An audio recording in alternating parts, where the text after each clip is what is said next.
दूर रखिए बोले चल रहा हूँ नहीं, 3 इंजेक्शनों के बाद उतना दूर रखिए बोले चल रहा हूँ।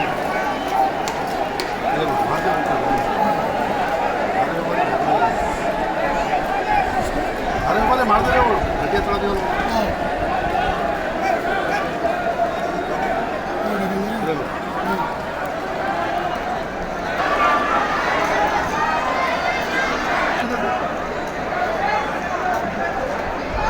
चलवा से बोलो बोले मैं लक्ष्मी है वो टिनपुर की है, उसको खून की बदबू नहीं होना, पब्लिक में रहती है लेकिन मेरे खून की बदबू नहीं होना। हाँ बोलो का है वो रिप्रोडक्शन का